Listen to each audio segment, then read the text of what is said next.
Hello and welcome Cinema Satsang viewers. Today I am going to talk about Modern Love Stories Chennai episode 6 The Memory is But a Bird, directed by Thiagarajan Kumararaja. The Indian Wong Kar-wai. Yes, indeed. Okay, I won't review it like any other film, any other review, not in a narrative style, not in a linear way, because this film does not have a linear structure. I will review it like the film, it doesn't have a narrative linear structure. It is flying all over the place, it is made up of set pieces, and I am going to talk about the set pieces of the film. But of course, I will try to explain to you and tell you the story. Explanations later. Let's just talk about the making first. Well, the first set piece I'm going to talk about is the beginning. The beginning is the aftermath of sex. The film starts with the aftermath of sex. This Super Deluxe, his earlier film, started with sex, and of course, then the person had died. But this begins, just after sex and a breakup after that. There is a breakup just in the beginning of the film. But more than that, what an atmosphere he creates along with his cinematographer Neerav Shah, and of course there is one more person there as well. So there are, red bed sheets, the production design, the art design, the atmosphere, the lighting. I think red bed sheets were there in Super Deluxe as well. The decor, and it's almost dark and it's so aesthetically done. It is just beautiful, and there is a warning in the beginning of the film which says that do not try to make your screen brighter, because some portions are deliberately kept in the dark. So the mood which Kumararaja has created is unseen in Indian cinema, I would say, till yet. And excuse me, but there is no place for realism here.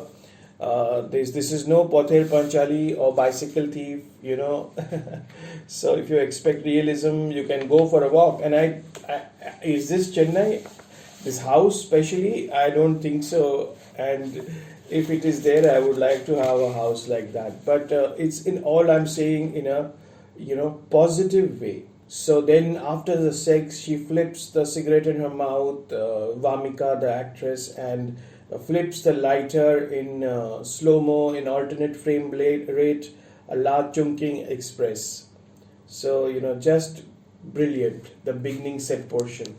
So now let me talk about the love-making scene.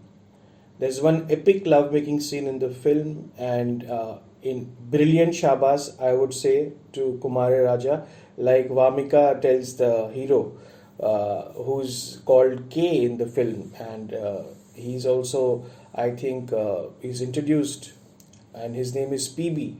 So the girl tells him shabash, and I salute the director. Haven't seen such a fabulous love-making scene in a long time. I'm talking about world cinema as well. Forget Indian cinema.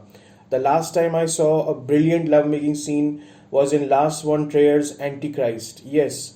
So this was just brilliant. First he's on top, okay, then she comes on top, and what expressions, and it's like fire, the heart, and accompanied by class Ilayaraja symphonic music, but let me tell you, apart from their expressions and the scene, what is the best part in this? Why is this is so brilliantly done? The love making scene is not shown as much, but everything else, the entire room, the entire properties in the room, the inserts, that makes it so brilliant.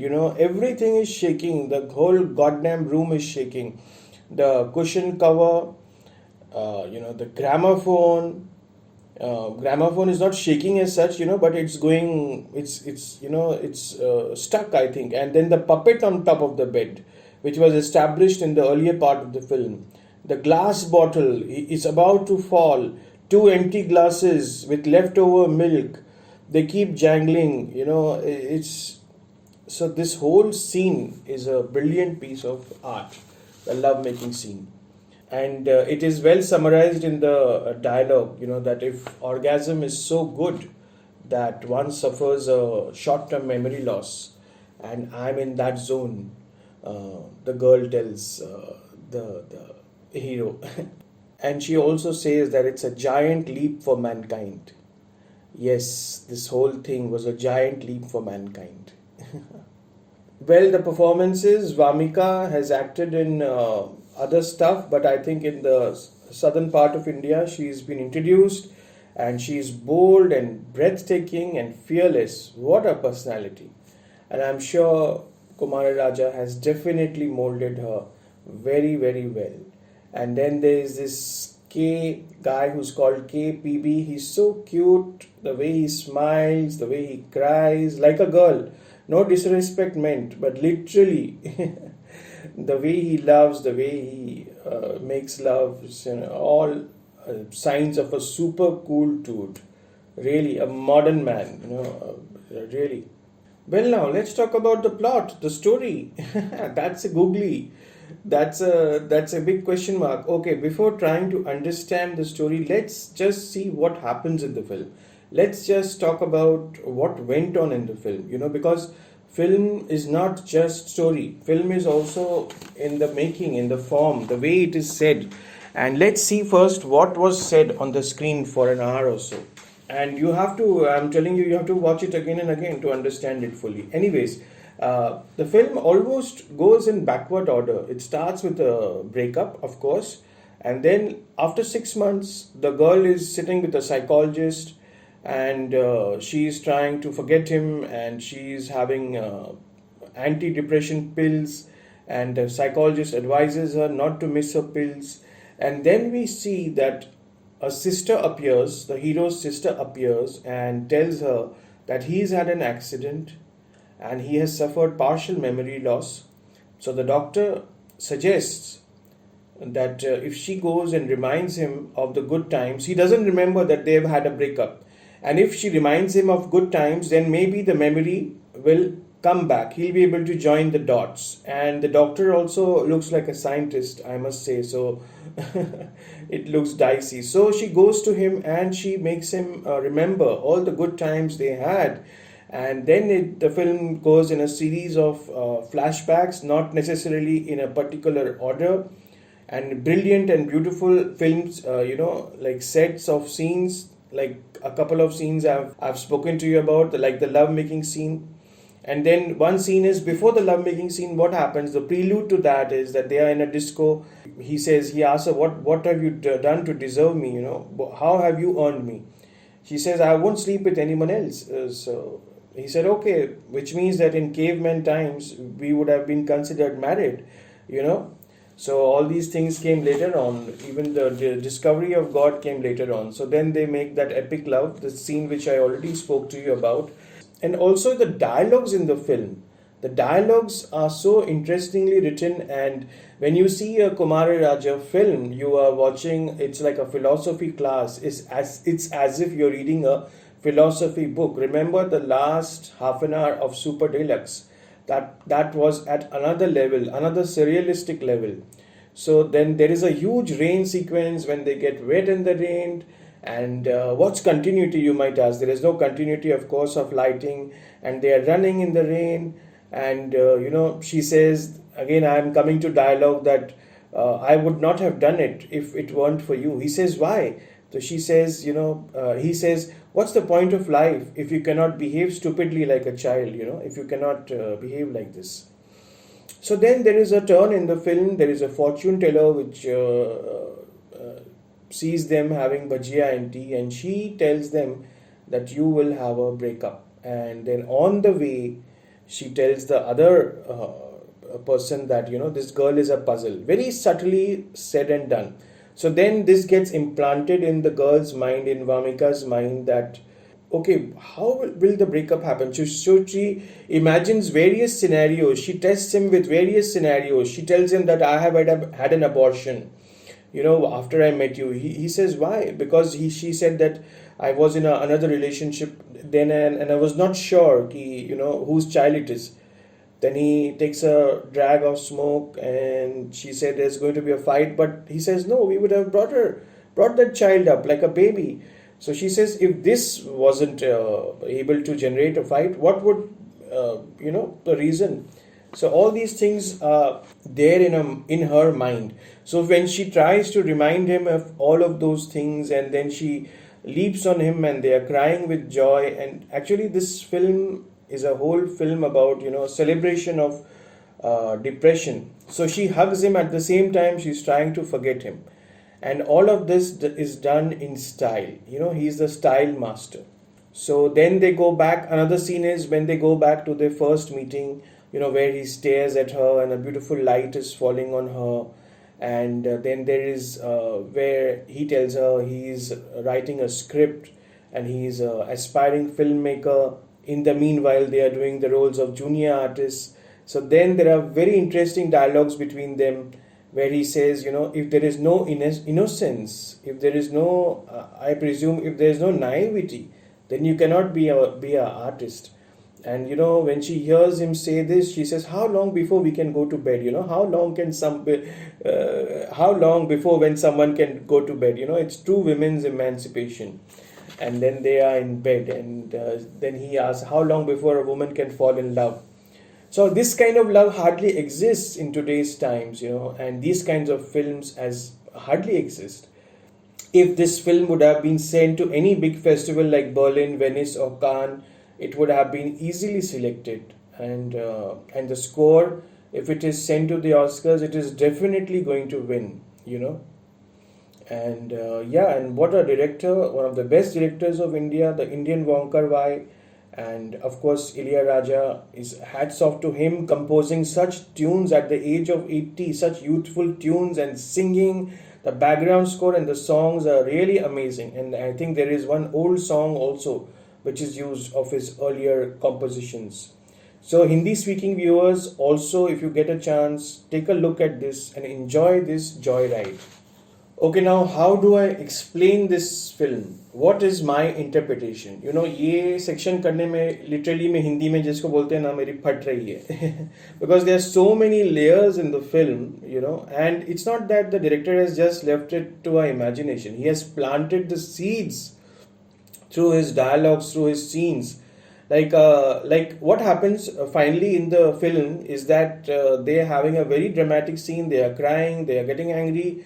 And then he follows her home, and then he is back with her, and as in the script which has been written by him, a title appears, a film by K, as written in the script. But now let me tell you, give you a couple of instances. They are having a discussion somewhere when they are in love, that suppose this world was created on a given Thursday. It's just been 1 week, kind of. And whatever happened before the Thursday has been planted into the mind. The memory is implanted, whatever has happened earlier. And there is no way of verifying whether those things actually happened or not. He says that my script, the theme of my script is, what is the core of reality? In such a scenario where memories are implanted, where there is no way to verify whether what is happening in front of us is true or not. So the theme of this filmmaker's script is, what is the core of reality? And I would say the theme of this film by Kumararaja, this is the theme of this film. What is the core of reality? What is real? What is unreal? What is memory? What is this world? This whole Maya, this whole existence. Kya hai? Sachai kya hai? What is the truth? So Kumararaja is searching for the truth basically. I would say he's more than a filmmaker. He's a philosopher. He's a magician. He's a sorcerer. There is something dicey going on here. He has given us googly after googly. So they have had a breakup. But after the breakup, the doctor part, and he is suffering an accident, implanting. Now she has to implant the memories in his mind as to what happened. And then he will join the dots, and he has no way of verifying whether those memories are true or not. So we see that she is having delusions and she's going to a psychologist, and so the whole thing might be fabricated in her mind that K had an accident and now she has to revive his memory. So she is imagining K and she is telling him about all the good times so she can get back to K, which the psychologist warns her, no, no, don't do that. Okay, this is one level. Now, whatever is happening in the film is written in the script as well. Okay, the script which she keeps as a memory, as a souvenir from the hero. Now the entire happenings are written in the script as well. So another layer goes, was Mr. K actually there? See, the first scenario is she made love to K, there was a breakup, and then she couldn't handle it, she went into depression and she imagined all the rest. As was written in the script, it happens in the film as well. Now, secondly, did Mr. K really exist? Let's go even one step beyond, because everything is there in the script. So all these are food for thought. These are open to interpretations, and it's very interesting. You have to watch it again and again. Your mind will be screwed. Like, if you see a film like Rashomon, if you see any good film, and if you keep on thinking about it, that's the good quality of a good film. Okay, but this is like too much complicated. So I think my explanations were also complicated, given the film. It's matching the film. Okay. So I hope you understand what I said, and even if you don't, please write your own interpretations and enlighten me of your interpretations, comment, give the feedback. So there are many layers, and but all said and done, this is a great film. Enjoy the film.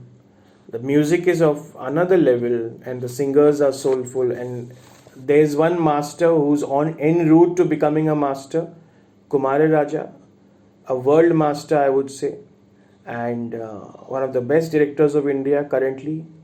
And there is already an established master, Raja, whom he's working with. So just enjoy the film. Even if you don't understand anything, whatever you understand, sheer joy. The watching of this film is sheer joy. Only thing is, don't use red corridors, because Wonkar Bhai has done it, and this Hindi maybe hua tha Talash mein Reema Kakti.